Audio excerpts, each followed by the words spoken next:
ವೈದ್ಯರಾಗ್ಬಿಡ್ತೀರಾ ನೀವು. AI ಅಲ್ಲನೋ ಅಥವಾ chat ಜಿಪಿಲನೋ ಅಥವಾ ಗೂಗಲಲ್ಲಿ ಹಾಕಿದಾಗ ನನಗೆ ಕೆಮ್ಮು ನೆಗಡಿ ಇದೆ, ಅದಕ್ಕೆ ಯಾವ ಮಾತ್ರೆ ಸಜೆಸ್ಟ್ ಮಾಡೋದು ಸಜೆಸ್ಟ್ ಮಾಡಿಬಿಡುತ್ತೆ. ಅದನ್ನು ಆನ್ಲೈನಲ್ಲಿ ನೀವು ತಗೋತೀರಾ, ಆರ್ಡರ್ ಮಾಡ್ತೀರಾ, ಅದರಿಂದ ತೊಂದರೆ ಆಗುತ್ತೆ. ನಿಜವಾಗ್ಲೂ ನಿಮ್ಮ ಏಜ್ ಎಷ್ಟಿದೆ, ನಿಮ್ಮ ಏಜ್ಗೆ ಮತ್ತು ನಿಮ್ಮ ಹೈಟ್ ಎಷ್ಟಿದೆ, ನಿಮ್ಮ ತೂಕ ಎಷ್ಟಿದೆ, ಅದ್ರ ಮೇಲೆ MGನ ಫಿಕ್ಸ್ ಮಾಡ್ತೀವಿ. ಈಗ ಡೋಲೋ 650, ಈಗ ಜ್ವರ ಇದೆ ಅಂತ ನಾವು ಒಂದು ಇದು AI ಅಲ್ಲಿ ಕೊಟ್ಟರೆ ಅದಕ್ಕೂ ಹೇಳುತ್ತೆ, ಅದು ಸಜೆಸ್ಟ್ ಮಾಡುತ್ತೆ. ಜ್ವರ ಇದ್ದರೆ ನೀವು ಡೋಲೋ ತೊಗೊಳ್ಳಿ, ಪ್ಯಾರಾಸಿಟಮಾಲ್ ತೊಗೊಳ್ಳಿ. ಆದರೆ ನೀವು ಏಜನ್ನ ಮೆನ್ಷನ್ ಮಾಡಿರೋದು ಅಲ್ಲಿ. ಈಗ ಡೋಲೋ 650 ಚಿಕ್ಕ ಮಗು ಕೊಟ್ಬಿಟ್ರೆ ಸತ್ತೇ ಹೋಗ್ಬಿಡುತ್ತೆ.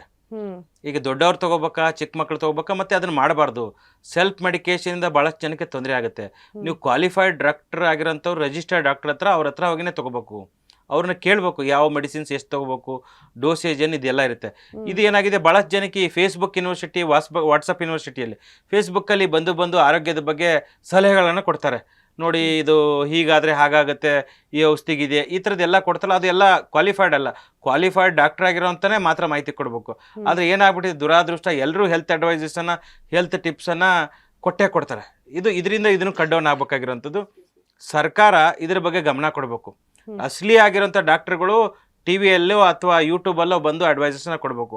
ಈ ನಕಲಿ ಆಗಿರೋಂಥವ್ರು ಅಥವಾ ನಕಲಿ health adviser, health specialist, health influencer ಅಂತ ಬರ್ತಾರೆ. ಆರೋಗ್ಯದ ಬಗ್ಗೆ ಹೇಳ್ಬೋದು,